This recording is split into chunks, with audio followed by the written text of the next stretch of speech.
Well, God bless you one and all, and welcome back to the Bishop's Corner.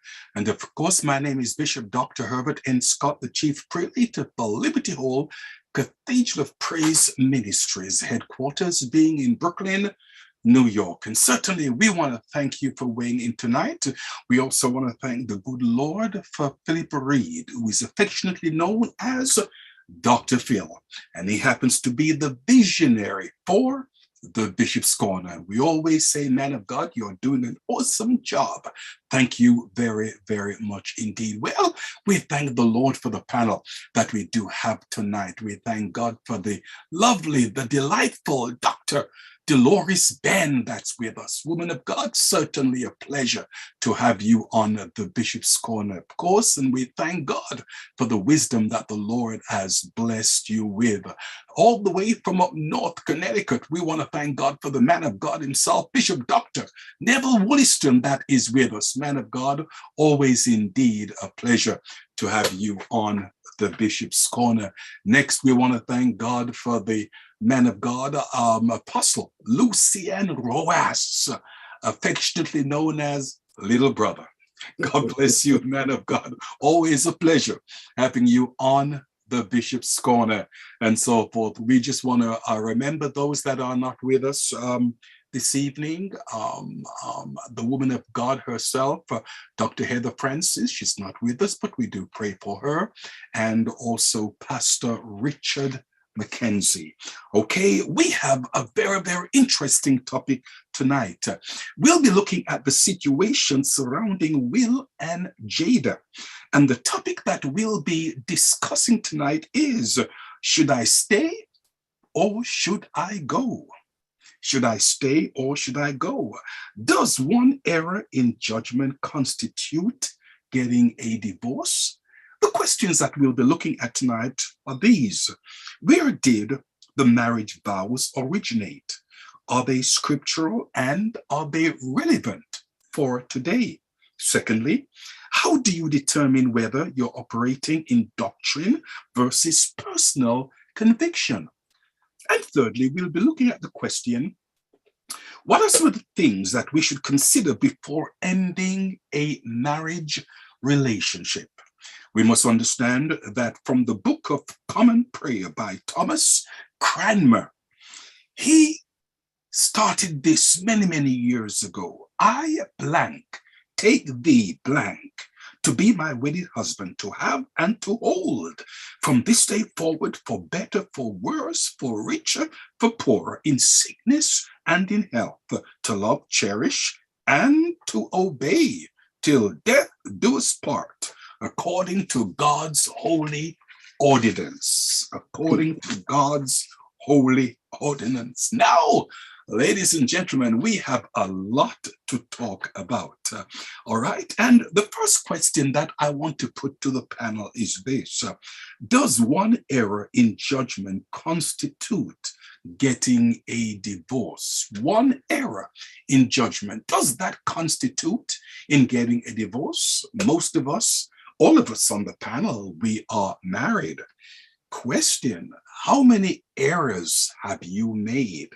How many bad judgments have you made? If each time you made an error, you got divorced, Dr. Ben, how many times would you have been divorced? Apostle Lucien Rojas, how many times would you have been divorced? Bishop Dr. Neville Wolliston, sir, how many times would you have been divorced? Not many, Dr. Bill, how many times would you have been divorced? So I want to put this question, first of all, to the delightful Dr. Dolores Ben. Does one error in judgment constitute getting a divorce? From my perspective, and I'm being backed by the word of God, if there is one sin that would allow you to divorce your mate, according to Matthew 19:9, sexual immorality. One error. Now, if I love you and you love me and we are in a relationship and I trust you, when that trust is broken the first time, let me put it like that, one error. If it is that I can forgive you, if it is that I can accept you, that you fell, that you sinned, and help you to reestablish our relationship, then we can move on from there. But there are some people, when this infringement occurs, they are not able to forgive. Or even if they do forgive, and they said, I would say they would torture the life out of that mate. They would bring up that occurrence with every argument, and they would make that person's life a living hell. Oh, yeah. You know, so therefore, I am a believer in forgiveness. I'm a believer of, I could give you another chance, because look at the number of chances that Christ gave me as a person. But truthfully, there are people who, when that trust is broken, they don't want the hardship and the hard work of rebuilding and reestablishing that trust. And if it is for sexual immorality and that person wants out of the marriage, I say it's all right.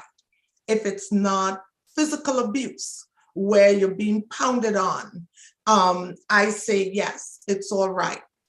Other than that, my heart is that you would be able to sit and work through it. So, Dr. Ben, woman of God, shouldn't divorce then be a dual decision, or should it be one person's decision? How say you? It depends on the situation. Here's why. If I'm being abused, my husband may not agree to divorce me, but I am going to divorce you. Because if you don't seek counsel, if you're not looking for help that you could correct those behaviors, then that's a case where one person can divorce the other without them having to, yes, let's come to a mutual understanding. If it is infidelity, I believe the two people should come together and say, hey, I can't stay with this. I can't work it out. I'm a bit conflicted when I say that to you. Here's why. As a Christian, I honestly believe there is nothing in this world that you and God can't sit and work out with another person if you have an open heart and you're willing. And that's why I'm conflicted, because the first answer I gave is more of an intellectual. The second one is coming from the heart. Dr. Ben, Yes, you think sir. it's easier for us or for you or I to take that position because we have never been in the position as a offendee? So the offendee, I think the ball is in the offendee's court. The offender, yeah, we can work it out, but you know, you've given place for this thing. I am the offendee. Usually it's the female. It happens to men also, but usually the female. And as a man, I would want, no, baby, let's try and work it out. Oh, no, let's try. And that's okay. But we don't know her hurt or his hurt because we've never been there. And I've counseled many people in that situation. And my approach is just like yours. 70 times 70, and you got to love and your maturity. But this woman's heart is broken. It's different, I think, when we're in the seat or wearing the shoe. I'm not saying no to forgiveness. I can't really speak to that because I've never been there. I don't know what that hurt is. Now, you tell me about church hurt. Tell me about pastors hurt. Tell me about hypocrisy and criticism. Oh, I'm good. But this, I think it's hard. I do agree that it's hard. But to see, the fact is, I might sound a little callous when I say this. If you have ever had your heart broken, not necessarily with infidelity, but broken. And you are able to overcome that and forgive. I honestly believe that you can forgive a mate and go on, you know, and always believe it took two to tangle. It, in any infidelity, and this is my belief, and I welcome anybody else who would, you know, comment on it, but in any infidelity that occurs, it is never only the man if he goes out. I'm not blaming the woman, and I don't want them to jump on me and say, okay, but there are always two people. If I am doing all that I need to do and I'm where I need to be, chances of infidelity, you lessen it. But a lot of infidelity occurs when people are busy about their own life and the needs of your mate are not being met. And then you leave place to the devil. So therefore, you can't always blame and say, well, he is the one who did it. You are the offendee. He is the defender. I do agree that that occurred, but they're in it together. That's Even true. though she didn't do it and he did it, or vice versa, but each person still has a part to play. Each person still has a part to play. Well, Dr. Ben, woman of God, who could hurt you? God bless you richly. Okay, I want to put that same question that I put to you to Bishop Dr. Neville Wolliston. Does one error in judgment constitute getting a divorce? I don't think so, Bishop. Short answer. I would, and I agree with Bishop, Dr. Ben, but I would really think it would be a series of events that comes to that place or bring one to that place where, okay, here it is now, I'm done. I want out because of whatever. Yes, Dr. Ben used the moral failure, which is the big elephant, so to speak. Mm-hmm. But it's not necessarily that alone. I mean, that's the big one. Mm-hmm. I would also add, going back to Dr. Ben, I will also add, it speaks probably also to the maturity mm-hmm. of the individual, especially the offendee, not to minimize the pain, the mm-hmm. hurt that is being caused, or the broken heart. Because Jesus said, listen, 7 times 70, that's not easy. You understand what I'm saying? And, it's easy to preach it and to quote it, but to actually live it out, that's something else. So I would say it speaks, I think, to the maturity of the individuals. As I said, Bishop, I've counseled many people, and usually those who do not forgive or dissolve the marriage, it's lack of maturity and not realizing, hey, I have also sinned. It may not be moral failure, but mm-hmm. I've also sinned. So I don't think one error in judgment constitutes getting a divorce. A plethora, a series, a recurrence, okay, then that's something different, but not one, not at all. Thank you much. I want to put that same question to the apostle. I'm sorry. But before you go on, Bishop Scott, yes, may I respectfully disagree with my good friend and buddy, Bishop Wolliston. One could be as deadly as many. Mm-hmm. Many True. Could be less painful than one. Mm-hmm. Correct. So if someone has made many errors, small errors, you see, and again, it's about interpretation and what's my level of tolerance and what's your level of tolerance, because we are all made of different culture, ethnicity, and so forth. So to say it's only because it's one. What about, and I'm gonna keep it real, what about if it's a man that molested his daughter? That is different from snoring at night. or forgetting to take the lights off, or not talking to your mother. There are a series of things, and one thing can be so heavy. So when you say no, if it's only one thing, that one thing can be so egregious that it's more terrible than 10 different things. So it all depends on what it is. Yeah, but Apostle, I got you right there. But let me ask you this. Hold on, I got you, Apostle. But let me ask you this. Right. Let's say you brought another elephant in the room. A man molests his daughter.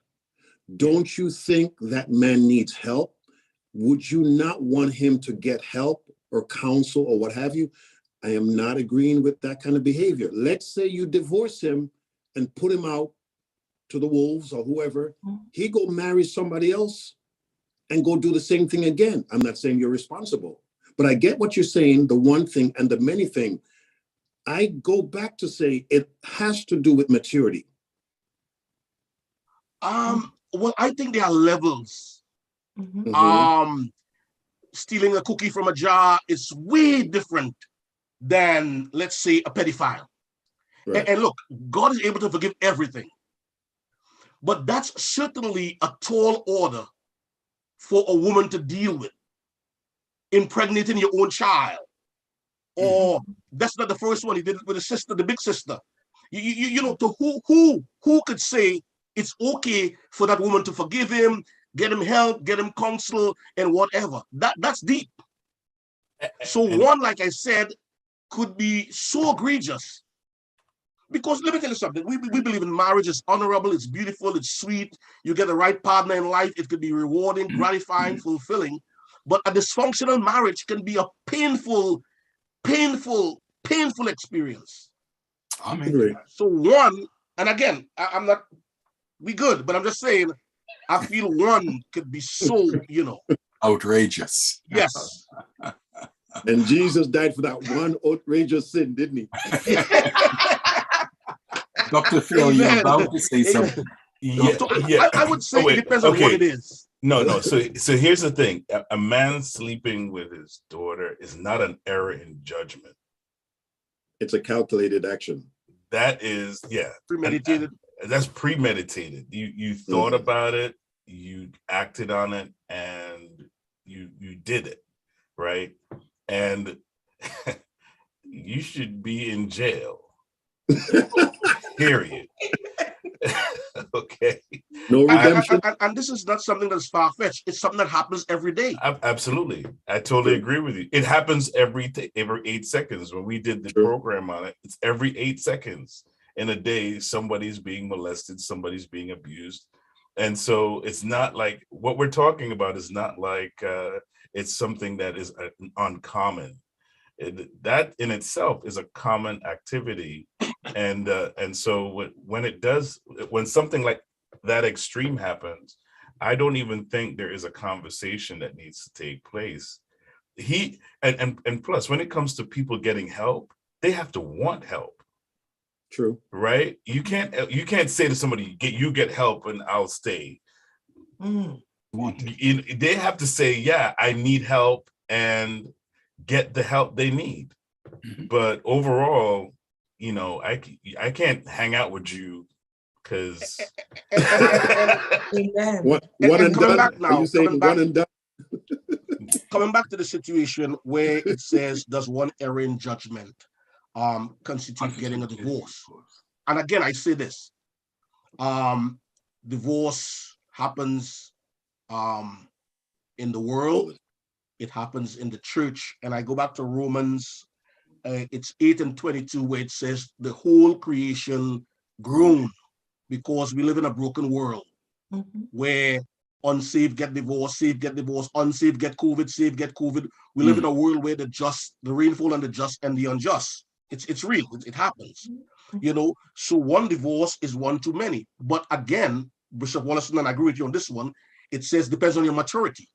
Because again, what I can tolerate, and your personal conviction is different from my personal conviction. What I can tolerate, it doesn't mean it's a rule for everybody.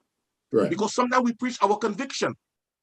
So I get a conviction that I'm not supposed to wear jewelry, all of a sudden that conviction becomes a doctrine. Everybody supposed to stop wearing jewelry because I've seen the light. So what I'm saying is, I know of relationship where the man went outside, had a child, and it was hard for the woman, but she eventually accepted it, and they are still together today. Yes. So you might say, I'm not dealing with that period. I can't handle that. Some women will tell you they can't handle it. Yes. Others may handle it. Others may forgive it. So it's not a one size fit all. And we're not endorsing divorce. We're not saying leave. What is justifiable? What is justifiable? If he smokes, is that a reason for divorce? Some people say, well, I can't take secondhand smoking. It's going to give me cancer. I have to go. Some people say that's not a strong enough reason. So we could debate this from a cultural standpoint, from a scriptural standpoint, from a conviction standpoint, personal conviction standpoint. What is the error that will lead to that? Is there a measuring stick here? Is there a playbook to say this is okay, this is forgivable, this is not? So what is the error? So it's a broad scope and it's a very complex situation.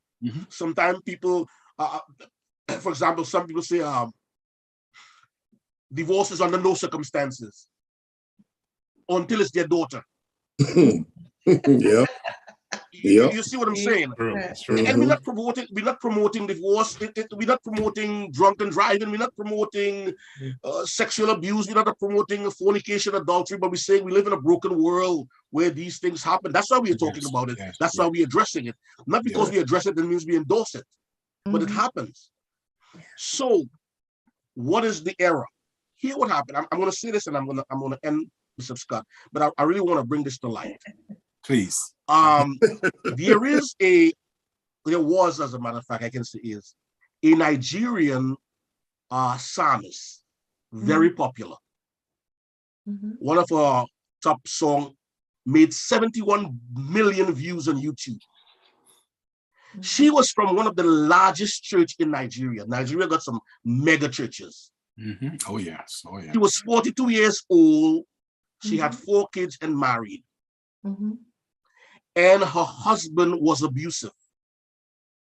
Now, I read from the newspaper and from YouTube and from the news, so don't quote me. I don't know the personal gist of it, but in a nutshell, that's what really happened. He was abusive, and she ended up dying. He killed her. He stumped her in the chest. It was a constant abusive thing. Now, again, this is alleged that the church told her it will look bad if she divorced. Again, don't quote me. So it says stay there because the brand will be damaged. It would not look good. So hang in there, pray, trust God. He ended up killing her. You could Google it right now. It was the talk of the country. So in that case, people have a tendency because of mindsets, culture, how they grow up to say, well, no divorce under no circumstances. God hate divorce. Does God hate or endorse abuse? Which is better, to stay in an abusive situation, lose your life, than to save your life? So she ended up being murdered. Her husband is arrested. The children have lost the mother. The father is in prison. It's a sad day. Christianity is not something that we should put people in bondage and in a box in a mean way. Like if the ox falls in a pit, let it froth at the mouth and let it die. It's the Sabbath. We can't touch it. Because the Bible said, let it kill it, but the Spirit give it life. Yes. And I believe Isaiah 1:18, come now, let us reason. I believe the God that we serve is reasonable. Yes, sir. So we hold on to these things because we were taught it for 50 years. It's hard to break. Mindset is one of the most difficult things to break in the world. I've been doing this all the time, and especially if it never happened to you. I am a product of divorce. I am not proud of it. It hurt my life. It hurt my ministry. It hurt my children. It was hard. I thought this could have never happened to me, not in a million years. And here I am, not glorifying it. But there are a lot of people out there that is ashamed to divorce, they're ashamed to separate, and they are suffering silently.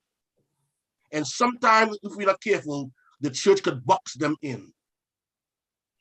And should I go or should I stay? Beautiful. Well said, man of God. So in essence, in all actuality, what you're saying is this, that one jacket does not fit all. No, sir. Some large, some medium, and some extra large. Thank you, sir. Thank you much.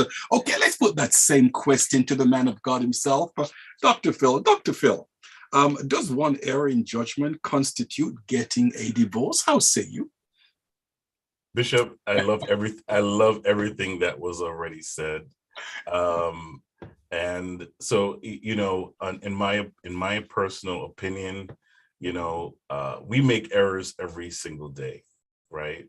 We make good judgment calls and bad judgment calls. But when it comes to marriage, we have to look at how it's looked at today, right now. And if you go based on the media and how the media talks about marriage, and that's why this subject came to mind, is like, and I'm going to use this as just an example. This is not the focus, but an example. People are talking about how Jada should divorce Will because he slapped Chris Rock. What does that have to do with the price of rice in China? What does that have to do with their marriage? Right? They've been married for 22 years and some change. I'm going to throw away 22 years because of an error in judgment. 22 years, right? I think there's got to be certain things considered when you're weighing out, am I going to destroy or leave this relationship that it took time, energy, and effort to build? And I'm talking about a real, I'm not talking about even from the abusive perspective. I'm talking about you're in this relationship with this person for 10, 15, 20 years. Everything has been going like a normal relationship. You're going through your highs and your lows, and you have obstacles that you face and you overcome the obstacles. And then something happens, something major happens. Let's say, you know, things were compromised and he does something or she does something, and it's big, it's huge. It's one of those big rocks we call that says, well, oh, wow, I can't believe that, you know, so-and-so did this, right? Now, you know, let's say it's a bishop. I can't believe this bishop, he cheated with the secretary. I mean, now this is his error in judgment. That's an error in judgment. You know, and so it's like, now his wife should leave him. They've been married for 50 years, but oh my goodness, how could he do such a thing? And then it because of social pressure, she says, yeah, you know, you're right. I should divorce my husband because he cheated on me. 50 years and all of that work, all that sweat, all those tears, all those things you went through that were good, all those things you went through that were bad, all of that gets thrown into the garbage can. Some things need to be measured before you make decisions like that. Now, you're right. You've built a life together. You have kids, your kids graduated, you know, you've worked through certain things. You know, I believe some things are worth defending, not abandoning, right? If somebody messes around and tries to approach my wife, first thing I'm going to do is grab my frying pan. I'll be like, listen here, Doc, you need to back it up. And well, my wife, first of all, she ain't taking that. But, you know, there's got to be that kind of like standard of, this is my wife. This is who I'm going to be with. So if you're coming in, if you're looking and I catch you looking, my frying pan is going to meet your head. You know, I mean, I'm not constituting violence, but all I'm saying is there's certain lines that need to be crossed. I said this last time. being a Christian doesn't mean you shouldn't have boundaries. Mm. It doesn't mean that people can say and do whatever they want to you. They can come and, flirt with your wife and, and do all this stuff. And you just kind of go, well, brother, you need to just, No, sometimes people need to know, look, that is a line I am not even, I will take my foot and put it in your John Hine parts, because you've crossed a very serious line. Right. And that's my opinion, Bishop. Dr. Phil, we have seen you said crossing the line. I didn't get that. You lost me for a minute. You're gonna get your frying pan for if the guy looked at her? No. I'm saying like let's say like you have somebody that's trying to pursue your wife. You go to church. I'll give you an example. I'm not talking about approach. I want my wife to look good. If people are going to look, it's going to be okay. That's a human thing. But I'm saying, if you find let's say you go to church, Apostle, and this young man keeps approaching your wife. He's like, I really like your hair, and you look so beautiful today, and and then one day he goes to her and he goes, would you mind having lunch with me one day? Let's sit down. But Dr. Phil, let me interject here. Does that require you to get a frying pan? Brother, I mean, did he touch her? Did he? So listen. Wait. So my wife look good. Wait. So Apostle. So what you're saying you is, can take it that far? Wait, so what you're saying is he has to touch her for that to be a violation? Yeah, because if somebody tell my wife she looks good or she looks fine, I'm not gonna get violent because of that. Now, I was in North Carolina last week. Everybody carry, open carry. This young girl, I saw she in a purse. She said, "I'm a 22." I said, "What? Everybody have a gun in North Carolina?" Now, if somebody broke in my house and tried to attack my wife, that's different. Mm-hmm. And again, I know my wife. So if he chooses to, hey, you look sweet, you look fine, I'm comfortable in my skin. No, I'm not saying I'm supporting that, but I don't think I'm gonna go that far to get a frying pan. So if you see it, if there's a gentleman approaching your wife on a consistent basis, you would be okay with that. Because it's not that she's feeding into it. He could say what he wants. Now, I'm not talking about a stalker, and I'm not talking about where it gets like, but if somebody have a crush on my wife, or they say, girl, you look beautiful, you look fine. Okay. Once you don't cross that line, I can't be a jealous freak or jealous madman to anybody look at my wife and say you look nice to get a frying pan. I mean, I'm not talking about being crazy, man. That's being crazy. I'm talking about, listen, hey, we're talking, we're talking man to man here, right? You know what I'm talking about. I think, gentlemen, we know when it's going too far. Yeah, exactly. You know when it's going too far. Too far. And the subject is the frying pan. I'm speaking on the frying. Okay, so let me ask you a question, gentlemen. Okay, what would you say is the number one reason for divorce in the United States? What would you say is the number one reason for divorce in the United States? Because you've all mentioned it in your deliberation tonight. Most of you mentioned it, starting with our Dr. Ben. Dr. Ben, I'll put that question to you. What would you say is the number one reason for divorce? It culminates in infidelity. And I choose to say it like that, culminates, because it's not only the act of infidelity, but it is the betrayal. It's the trust that has been broken.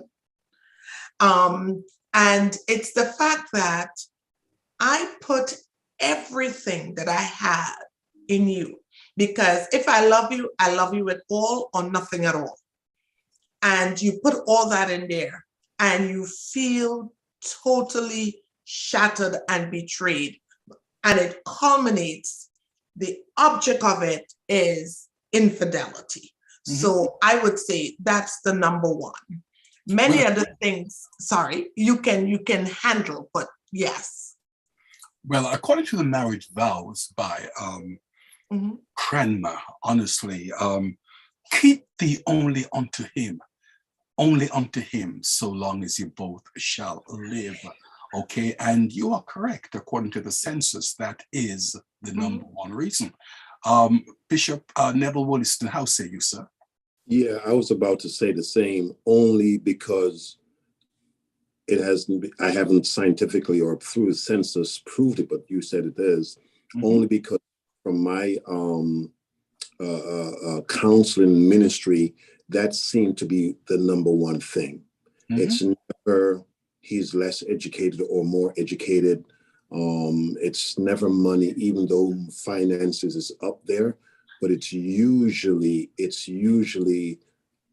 infidelity that breaks a marriage to the point where there is no return or coming back from. So yeah, that's painful. Yeah.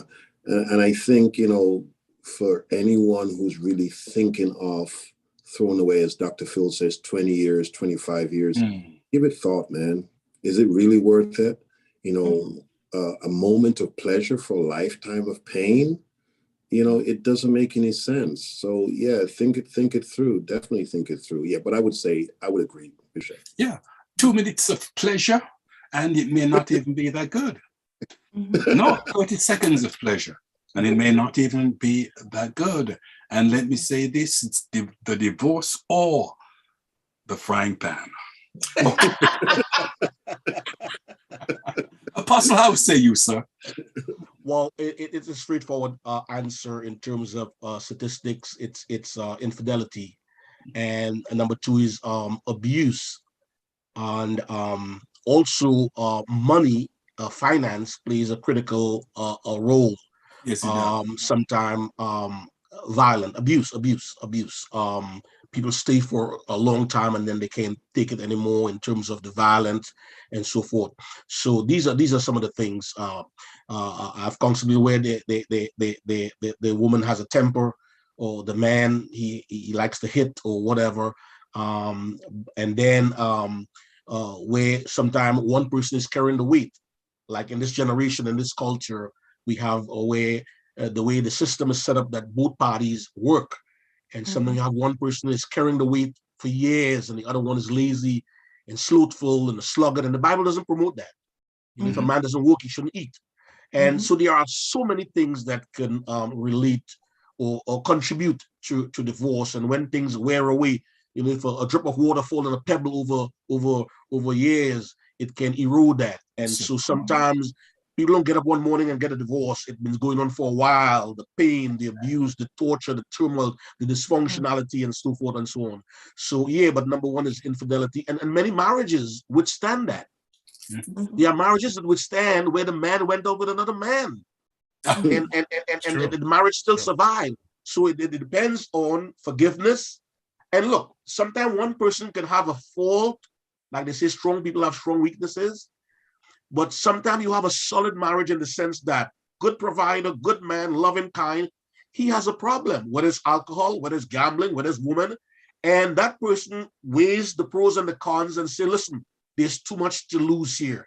This is a good person. This is a good person in so many different ways. We're not condoning what he's doing, but I'm going to work this out. And some people might say, I'm not doing it. And others will do it. Again, I come down to the point of what's your tolerance level? What's your pain level? Yes, sir. On a scale of 1 to 10. Some people say, I can only take up to 6. Some people will take 9 and keep going. So, like I said, it's not a one size fit all. What works for you might not work for me. And again, Bishop Scott, I cannot tell somebody what they should take and what they shouldn't take. I know what I would take, but you see, I can tell a family what's the bedtime for your children. Some people have 8 o'clock. Some people have 9 o'clock. Nobody's right, nobody's wrong. It's just that people have different standards. And like I said, different tolerance level, you know. So, but yeah, infidelity, violence, and finance, those are the 3 top things that contribute to divorce in America. Each heart knows their own bitterness.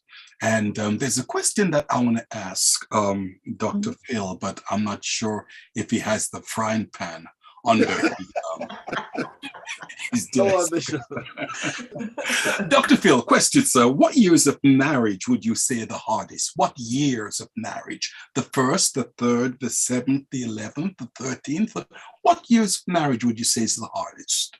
My goodness, we've only been married for 7 years, so this year would be 7, and I would say it all depends. I heard Bishop Jakes talk about when relationships hit a curve, and he said sometimes you're in the midst of a change in your relationship. Somebody's changing. Either the wife is going through a promotion or a measure of stress in her life, and the husband is going through his measure of stress, and you have to make certain like life decisions. And I think it's when you hit that point. It's not, I don't think there's a year point.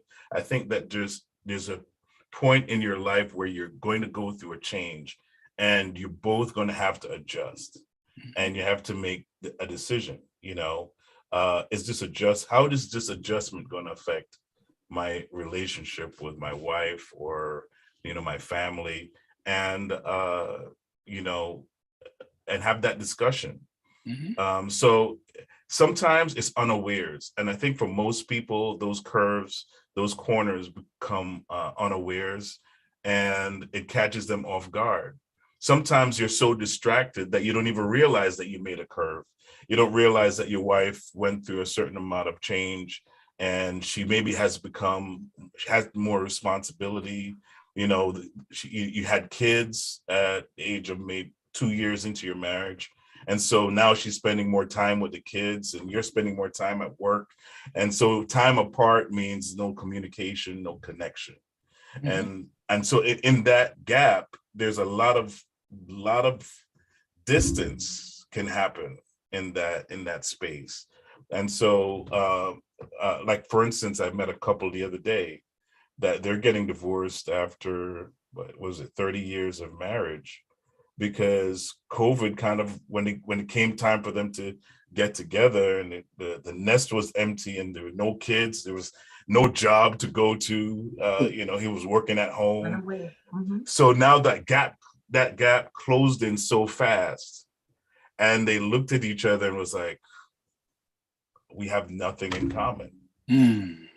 Because as you mentioned that nothing in common, then wouldn't you say, man of God, that the getting to know you years are where you're feeling each other out?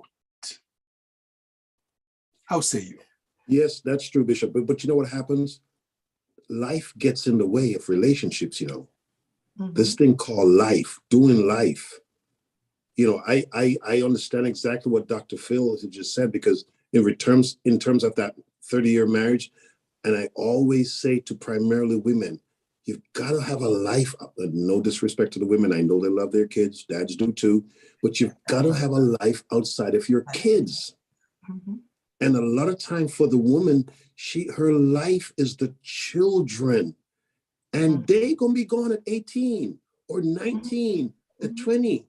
And you don't know who your husband is. Bishop, I've seen that so many times. It's not even funny. I tend to agree with both aspects, but in some of my readings, what I tend to remember is between year 5 and year 7. Here's why. Year 1, you are on honeymoon. Everything is honey and sweetheart, and can I get a cup of water, love? Someone gave a joke once. They said the husband would say, honey, bring your footsie wootsie here and let me rub it for you. And she would bring it, and he would rub her footsie wootsie. And after year 3, she brought her footsie wootsie for him to rub. And he said, woman, get that hoof out of my. That's year 3.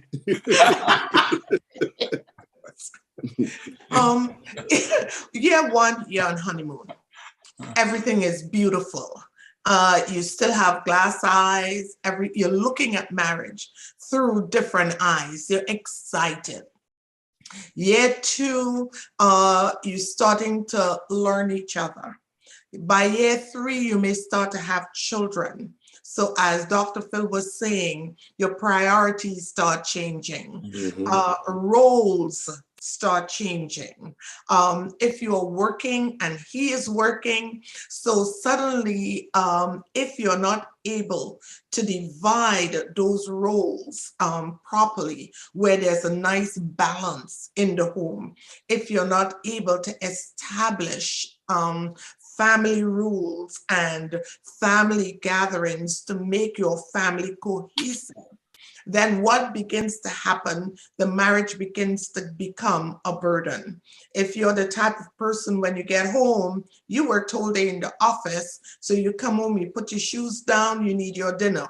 She worked in the office too, but she came home, she took care of the kids, she got to prepare dinner, and you're angry because dinner isn't ready by 7 o'clock. You're not helping.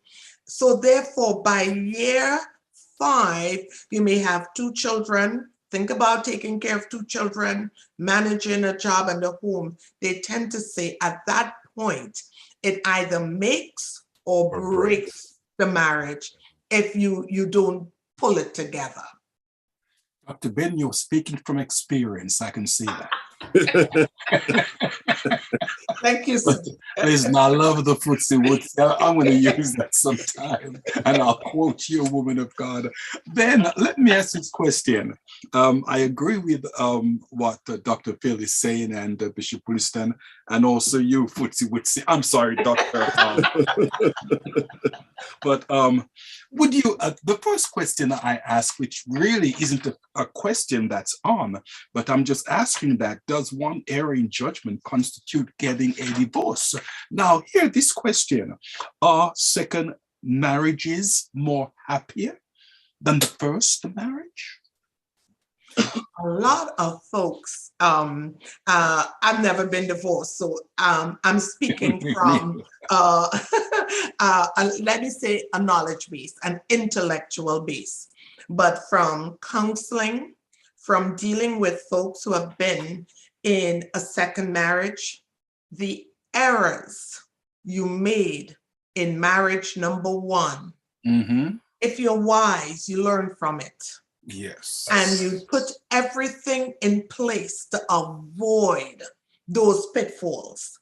Many times, your first marriage, you were so happy-go-lucky. You didn't realize that it was work. You didn't think marriage was work. I have to work at this. Yes, I love you. I like you. I love your presence, but I gotta be intentional about my marriage. And you were there with your head, in the sky, and then suddenly realize I'm being divorced. I'm having a divorce. It causes you to wake up and pay attention. So when you come in now with a new mate, you take the time to learn that mate. You take the time to do things that would build the marriage. Let's say the mate would have said, your first mate would have said, honey, let's go for a walk. I love walking in the park with you, just holding hands, spending time together. You would say, I don't have time for that. I'm busy. I got this to do. Your second mate, you would be the one, honey, come on, let's go walk in the park, because you learned. So I honestly believe, from what I have seen, and even in counseling, people who are in their second marriage, they tend to be very happy because they learned from the errors of their first marriage, and they learn now, this is a partnership. So I really have to pay attention to my mate so that we can build and move forward together. Let me put that same question to the apostle. Man of God, how say you? I agree to a certain point with Dr. Ben, although she put it across so eloquently. I, being a person of a second marriage, that's not always the case, unfortunately. Mm-hmm. I'm surprised it's reversed. Mm-hmm. According to available census data, the divorce rate for second marriages in the United States is over 60%, compared to around 50% for the first marriage. And I tell you why the second marriage is so challenging. Because you're bringing luggage. And now, if there are children, you're dealing with a blended marriage. Stepfather, stepmother. And let me tell you something. I wasn't sure if I would have survived the first 3 years of my second marriage. And I said, oh God, they'll say it's me. Twice, Apostle, is you. And then I was to the point, can I be real tonight? Can I Yes, talk, go ahead. Pastor? Yes. I said, listen, I put up with one marriage. I ain't going through a second one. and I'm playing big and bad. And now I realize, Bishop Scott. Yes, sir. I'm bald. And now there's no room for parting. Oh, that was, you didn't get that That's one, good. did you? I got it. I got it. So I'm saying at my age, if she decides to leave me, I told her I'm coming with her. Oh, beautiful, beautiful, beautiful. Beautiful. Now, at least, go ahead, please, man of God. Please. No, I was just saying, Apostle, I agree what you're saying. I understand. But remember, Dr. Ben had said from the second marriage, you learn if you're wise. Remember, she said, if you're wise, you will learn from your mistakes. And I do agree. You are 100% correct. There's a higher divorce rate among second marriages than first marriages. But I go back and agree with what she said. If you are wise in your second marriage, you will learn from the mistakes from your first marriage. You don't take so many things for granted. And, she just this and I got to have this. You obviously have done well, Apostle. You're on your second marriage and you're doing very well. So you 16 years. But Bishop Wolliston, and while I agree with you, and that's the normal trend of thought. Hey, the second one, you'll be wiser. But the second one, statistically, it doesn't say that. It says 60% instead of 50. It means you should be wiser. It means you should be mature. You should be more experienced. You should have it together. You should learn from your errors. But the second one is higher. But you know what? You know what? Learning them. That means they're not learning from the first one, Apostle. But here's the caveat for that, Apostle, is that most people, when they get divorced, either of two things. One, if they had a side chick, they married the side chick. One. From the frying pan to the side chick. Right. So just the fact that you are going into a relationship based on deception, it doesn't last. It's the foundation is already broken. So I would say that a part of that 60% is for the guy or girl that had the boyfriend or the girlfriend on the side, and they decided to marry that boyfriend and girlfriend, thinking, well, this boyfriend and girlfriend is way different than the wife I had. And so they marry that person. And then for the most part, look back at the wife and go, wow, she was actually a gem compared to the second wife that I, was cheating on her with. And because she's raising the kids now, she got a job, she got educated, going to school, all of this kind of starts taking place. And you start looking back, and those are just some of the cases, right? Those are just some cases. Well, Dr. Phil, the sentiment is, and again, Dr. Ben and Bishop Wolliston said that you should be wiser, you should learn from your mistake, you should be smarter. But look what the statistics said. It should have said the second marriage 40%, the first marriage 50%, but it says the second one is 60. And I tell you what, when someone come into a second marriage, I said blended families. You might think that's easy. Dealing with a stepmother and a stepfather, it get dicey. And blended marriages, you begin to compare. She's comparing her ex, you comparing your ex.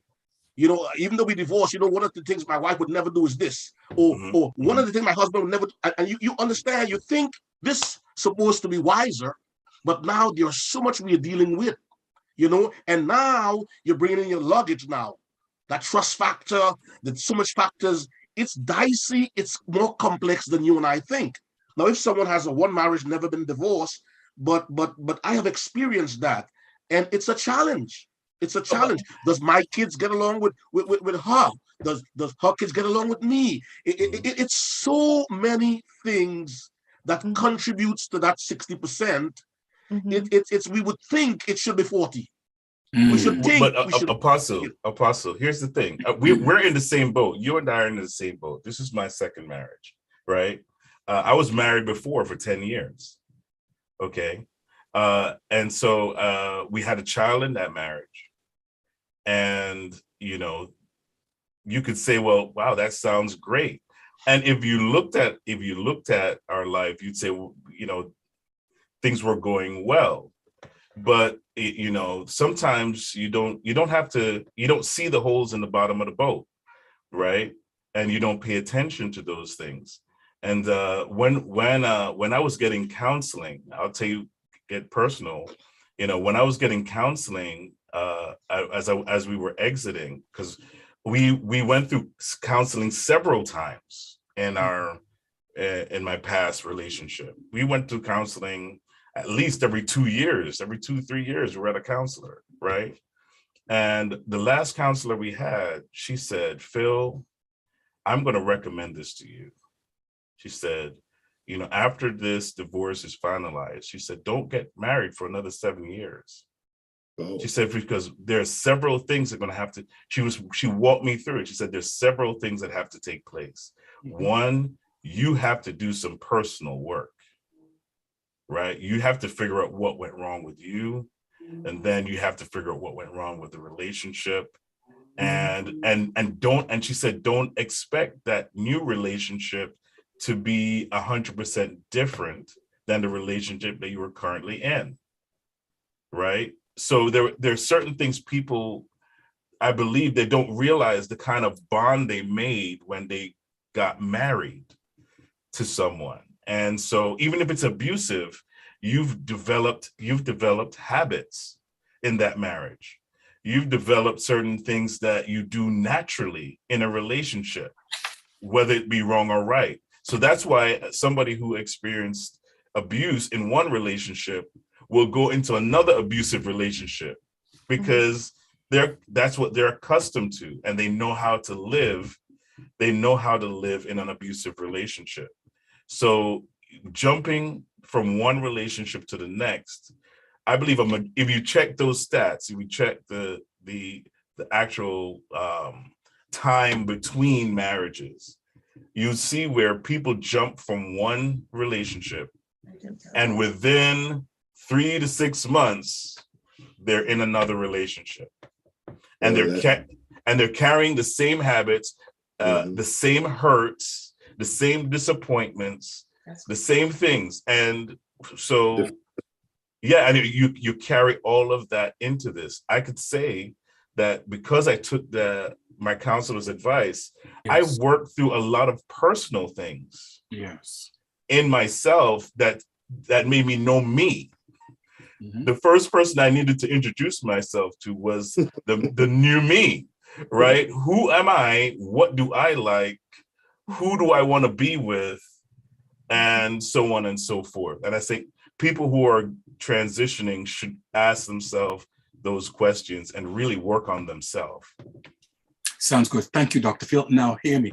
I know that we have a lot to say, but we've spent over 1 hour on that, which is not one of the questions. Okay, now I just want to ask one more question. Okay. That was a very personal question, Bishop. Before we get to question number 1, okay, how does divorce change a person? Okay, let me put that to Apostle first, and then I'll come back to you, Dr. Phil. How does divorce change a person? Apostle. Well, Bishop, again, I stand here as someone that has been divorced and in a second marriage, and it was painful. It was hard. It was depressing and demoralizing. And somebody out there would be listening and say, well, why did you do it? How, you know? And look, when you're not in a man's shoe, and you're looking from a distance, you could say anything, but he does in the kitchen really feels the heat. Mm-hmm. I tell you the truth. But if we can make our marriage work, it's better this way. I remember I had to pay child support, and when I went before the judge, I came home with 22 cents. 22 cents was my paycheck. He said, I don't care, get a second job. And I was depressed. That was one aspect. Then I in a sense, I lost some of my kids in the process. when I say lost, in the sense I was connected, but still it wasn't like me being home. And you would say, well, why did you, why? I don't understand, Apostle. Divorce should be just for the people in the world, not for Christians. So it was hard on me, financially, emotionally, psychologically. I cried. I didn't eat sometimes. It was hard. So I don't stand here today somehow glorifying divorce and saying big deal. If it doesn't work, move on to the second one. It is tough, but that's why we go through hard things. Like I said, creation grown. Look, we're not exempt. And look, I lost a son. Bishop, and that's on November 9th. And sometimes I look through my phone and I see his picture and I break down, and it's hard. It's very, very difficult. And then two people blame you saying it's because of your divorce, your son died. That's a heavy burden to carry. Yes. And that's not true, because you can't let people's opinion define you. And I'm being a little personal here, Bishop. Right. Look, things happen in life. You hear me? I can go on to name wonderful pastors and bishops that had problems. That was not divorce. And their children fell through the cracks. It was not. And I use Rick Warren all the time because his son and my son had the first name, Matthew. He put a gun to his head. Rick Warren, 30,000 members, pray for the inauguration of President Obama, wrote the best-selling book. How could that happen? No way. Yes, it did. Yes. Didn't preach for 4 months. And so sometimes we think for Christianity is like, you shouldn't encounter no problem. Job had problem. David had problem in his house. His son drew a sword. There was incense. It was dysfunctional. The one who we love to preach about, King David. Real things happen to people. Yes. Okay. And Rick Warren and his wife was married for 40-something years. What about and I'm not trying to talk people's problem. It was he spoke about it openly. Yes, sir. A.R. Bernard, let me tell you something. Before my son died, the month before, I was praying for our pastor A.R. Bernard. And we have a prayer on Tuesday night, and I'm saying this man has lost a second son. The first one was to asthma, and the second one was for alcoholism. And he said it, so it's not like a secret. He says it. You can Google it. And I'm saying Pastor Bernard has lost a second son. And I'm saying, gosh, how can this happen to a man of God? Because some people feel if you go through something, it's either sin, or you're not praying hard enough, or you're not in alignment. That's the spiritual people who feel you should not go through that. Something is wrong with you if you went through something like that. So hear me. Lord, touch Pastor Bernard. I'm praying for Pastor Bernard, Lord. This man has lost a second son, and I know the enemy attacked men of God, and I'm carrying on. Less than a month, my son passed. Yes. So I'm saying people who haven't experienced these things, sometimes they could just talk loosely, not understanding the pain and understanding what we go through in this life. We are not exempt. Yeah. I had COVID. You mean I wasn't praying enough? So I should have not getting COVID. I had COVID. My wife did. My wife get up every morning and pray. And we had it, and we overcome it. So life has challenges. Yes. Yeah. And yet when people go through, we treat them with scorn. We want to drive them away. We don't want to associate with them. They're not deep enough. They're not good enough. They're not spiritual enough. This should never happen to them. Job, friend, they call them miserable comforters. Job, tell us what you did wrong. There's some secret sin. Yes. You as a man of God should never be going through this. So sometimes we have to be careful. When we have a happy marriage, we think every marriage should be happy, which is true. But you never know what people have to deal with and what they go through. Thank you, man of God. Excellent. Some people go through health problems. Some people go experience insomnia, can't sleep at night, weight fluctuation, depression, as the man of God said. Let me put that same question to Dr. Phil. Man of God, if you don't mind answering. Dr. Phil? What's the question again, Bishop? The question is, how does divorce change a man? Okay. How does divorce change a man? I'll tell you how it changed me. I'll tell you that. First of all, I grew up as a PK. I grew up in a house where my father died, passed away, and my mother didn't remarry, and she raised 3 kids. And the relationships that I grew around were, divorce was not something that was considered in them. So when I thought about marriage before I got married the first time, I have to approach that because it was very naive. It was from this perspective of everybody is good, everybody wants a long relationship, everybody wants to work on their relationship, everybody is good. Everybody that says they're a Christian is saved, sanctified, and filled with the Holy Ghost. That is the mindset that I had before going in. I didn't understand the things that are involved in that. So I looked at what I saw. I looked at what was experienced with, in my household and, through my family. All 3 of my mother's sisters, all 2 of my mother's sisters are married to pastors. Okay. That is the kind of household I'm talking about. When I got married, that was not, it was nothing even as I even imagined it. All I said to myself was, I'm making a commitment. I'm going to stick this commitment out.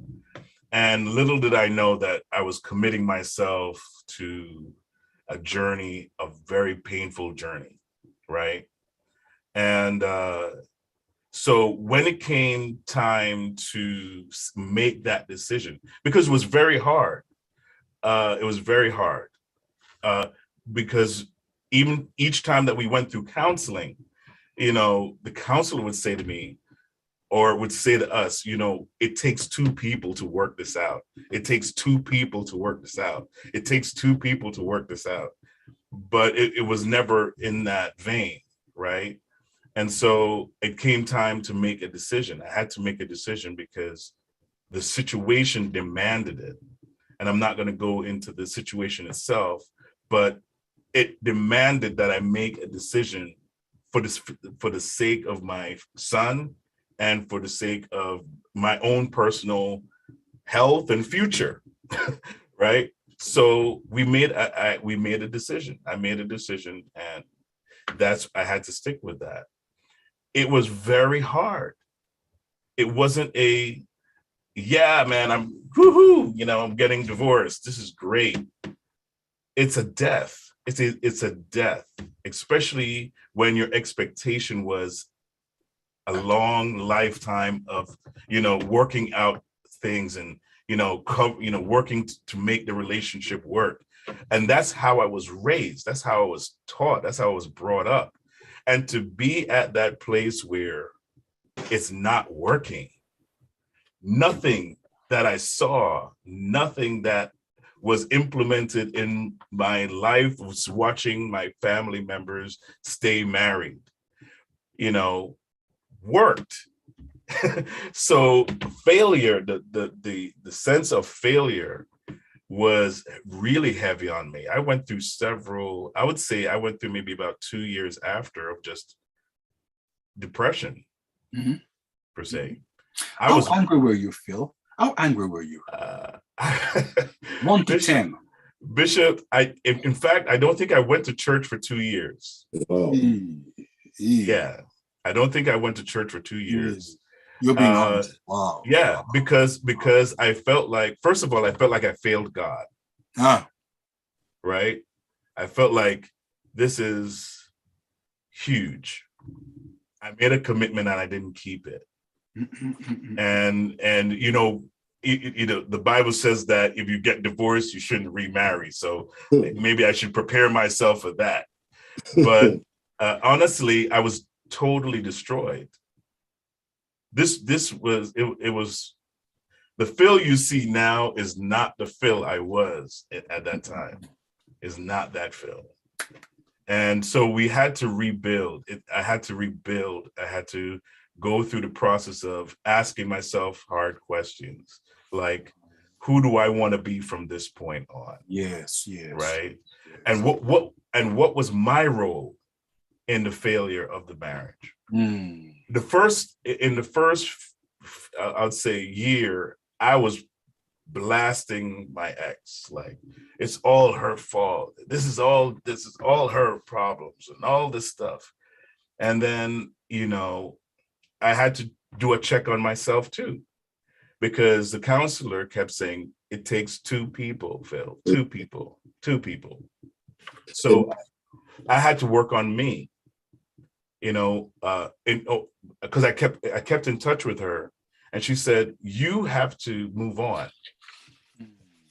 but you can't move on being who you are right now. You're going to mess up somebody's life like that. Dr. Phil, if you don't mind me asking, what advice would you give to someone who's contemplating divorce right now? Good question.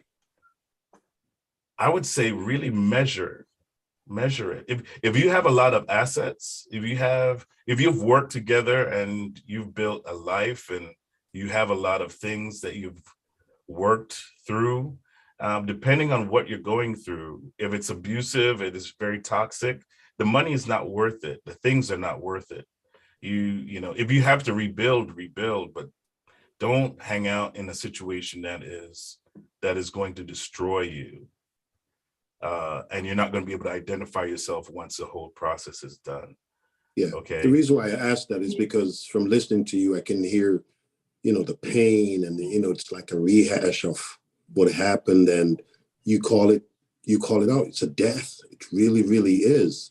And, I totally agree that infidelity should not be something that's tolerated or abuse. But, I would definitely agree with you. If you can work it out, try to work it out. And like you said, it's two. It's not just me wanting it and she don't want it, or she want it and I don't want it.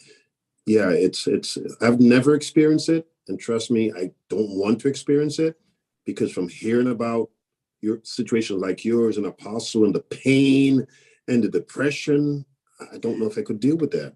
I'm going to tell you this. And I just want to jump in and comment both Apostle Rojas and Doc Phil for your openness and sharing.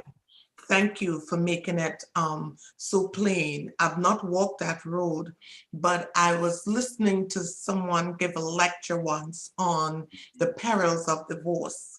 And the illustration that they used was, he took two pieces of board, one representing the male, the man, the other representing the woman. And then they took crazy glue and they put it between, and they put the two pieces together, representing the marriage. This is two people becoming one. And the illustration was that in divorce, when the man and the woman are pulled apart, it's never a clean break. That there are pieces of the wood that represent the man that remain on the woman, and vice versa. And just your explanation demonstrates the pain and the discomfort and the fact that you can be totally depressed, loss of self-esteem, the feelings of failure. What can I have done better? You go through a grieving process. I think a divorce is number 2 after death. Death is the first, right? It's at 100. That's the highest. The second one is divorce. And it's really a death. It's a death of a life. It's a death of a hope.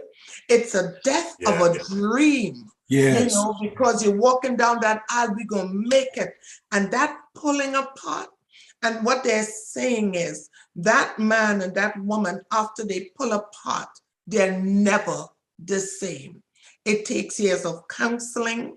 And as Apostle said, that junk, because you're carrying stuff from her, the man is, and the woman is carrying stuff from him. And to pull apart, you're never, ever the same. It takes counseling and prayer to become whole again. I never ever thought that. I'm sorry. Go ahead, Bishop. No, good. No. I never thought that the program would take, this format, this order, but I thank God that it did, because, I want to thank God for Apostle Lucien Rojas, the transparency man of God, and also you, Dr. Phil. And I can see that the both of you spoke from the depth of your heart. And all of this, I'm sure that people are hearing this. So people will consider before they make that move. If I may, and Dr. Phil, I do apologize for not touching question number one, but no, it's if okay, I Bishop. may Okay, just, say this. The question is, why are folks sometimes so quick to get a divorce? Why, in your estimation, are folks so quick sometimes to get a divorce? There must be a principle of sufficient reason. Dr. Ben, how would you address that? I think it's cultural. Why I'm saying cultural first is, I remember when I got married 43 years ago, our pastor looked at us and said, divorce is not an option. The church frowned upon divorce at that time. And we looked at each other and said, we are in this for life until death do us part. We made a personal commitment to be in it for life. Times have changed. People have changed. The things they look to and desire have changed. Yes. This modern 21st century, this modern era, this generation, this Gen Z that we're talking to, they want instant gratification. They tell you if it ain't broken, don't fix it. I love the advertisement. It's my money and I want it now. Right? Look at the trends that we have. Everything is instant. And the teachings and the philosophies around this culture is, I can do bad all by myself. Don't need if you don't measure up to scratch, then next. That commitment, that dedication, that looking at marriage as representing what Christ and the bride of Christ, the church, that relationship. You don't hear much about that anymore. It's mostly looked at, we get together, they don't consider it a covenant. That's not how it's seen. We get together, I marry you. If it don't work out, hey, we get a divorce. There is not the present culture that we are in does not feed or propagate longevity in marriage. If it works, fine. If it doesn't, move on. Okay, we only have approximately 7 minutes left. Bishop Dr. Neville Wolliston, why are folks so quick to get divorced? Bishop, I definitely agree with Dr. Ben. If I would just go back real quick, when I got married almost 40 years ago, I was nervous. I was scared because of the D word. I didn't want to have to deal with that. So I had to make certain that, hey, this is who I want. This is what I want. And so I prayed and I took time just to make sure, because again, as Dr. Ben says, the culture, the church culture, the spiritual climate was, you frown upon something like that. So for me, I had to make doubly sure that this is who I'm going to commit to for the rest of my life. Lastly, I would say the answer to that question from my point of view is, who you getting advice from? It's who's advising you. Girl, if I was you, child, you do what? You putting up, and most of these people who give you advice ain't got nobody. Yes. So I would say it all depends. You don't hear a lot of Dr. Ben saying, come on, let's work this through. Can we talk together? Can we pray together? She mentioned the Gen Zs, and we're not calling them out, or the millennials, or whoever they are, in this instant, quick world as, child, Are you crazy? Get rid of that. Whatever. So I think it depends who you're taking advice or counsel from. Mm-hmm. Okay, we have 5 minutes left. Dr. Phil. Bishop, I don't think anybody really gets married to get divorced. But I think that primarily it's the perception, because I'm looking at, it's not everybody's marriage was like, Bishop Dr. Ben and Bishop Wolliston. Some people saw things, even in the marriages that were 30 years, because of the old thinking of we don't just get divorced. Some people saw their mothers being pummeled for 25 years, right? And so when they got out of the house, they basically said, I'm not going to even deal with that for 5 seconds, right? Or they saw their father and their mother argue for 25 years, 30 years, no peace in the home, just like constant conflict.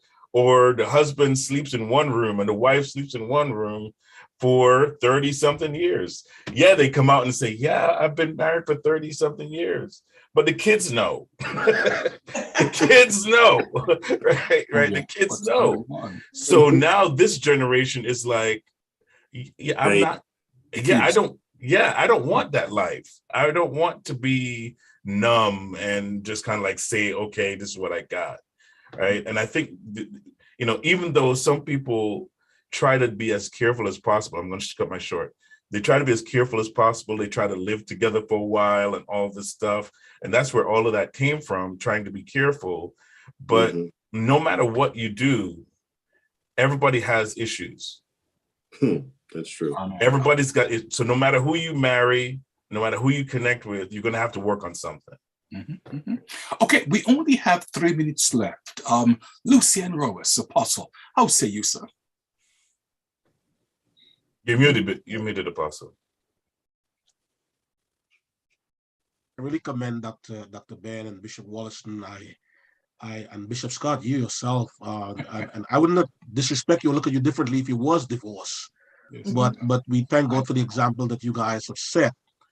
And not that I wanted to set that example. I didn't want that. And sometimes, and I hear the word, it takes two to tangle, which is true, but sometimes there's a guilty party. Someone ran out with a girl ran out with another girl. What are you supposed to do as a man? or man run out with another? I don't tell you, these things happen. Get the frying pan. So, but listen, I think people underestimate the power of counseling. Yeah. Counseling is so pivotal in a relationship. Yeah. Before and even during. And for me, and again, I don't want to sound like a victim here. I thank God for healing. But I went through divorce as a pastor. Number 2, West Indian. And number 3, while the divorce was painful, the backlash from the church was even double painful. Of course. So this wasn't a nice thing to go through. I don't enjoy. I don't say this in any way to say, well, hey, I survived or whatever. It's painful, but we all go through painful things in life. That's true. Okay, let me first of all apologize to Dr. Phil. Dr. Phil, please don't feel bad with me, sir. No need to, Bishop. No need to. We're going to continue. I did not touch. Okay, we've heard a lot. We've said a lot. What should we take away from tonight's conversation? Dr. Ben. Wow, that regardless how your relationship looks, if there's someone out there, think about it first. Weigh your options. I would not say that divorce is not an option, but weigh the pros and cons. Seek counseling and find time to pray, most of all, and seek God. Because marriage is beautiful, but a tough marriage could be hard to live through. So seek counsel seek counsel, seek counsel. Thank you much. Bishop Wolliston. Yeah, very simply, Bishop, divorce is painful. Don't do it if you don't have to. Apostle. Oh, me, Bishop? Yeah, well, Yes. I mean, listen, I've been through it, and gee, it's unpleasant. It's not a good experience, and but sometimes, like I said, in some scenarios, it's better to go in that route than to being killed or murdered. And I'm not trying to exaggerate the fact, but being abused. I mean, who wants to be punched and kicked, and is that a life? Is that something that you have to endure? Really? You know, and it happens today. And I tell you what, we hate one divorce is one too many, but nobody wants to see someone that they love go through that. True. Dr. Phil. You know, marriage is a beautiful thing when you have the right mindset. When your mind is right and you marry somebody with a correct mindset towards marriage, it's a beautiful thing. If you carry your dysfunctions into marriage and you're not aware of even what your dysfunctions are, you're going to have a miserable time. Thank you, Dr. Phil. Okay, well, there's so much we have learned and we have heard tonight. My takeaway is this. In marriage, please enjoy the footsie-wootsy. However, when things go wrong, look out for the frying pan. But if there is a divorce, it's never an even break.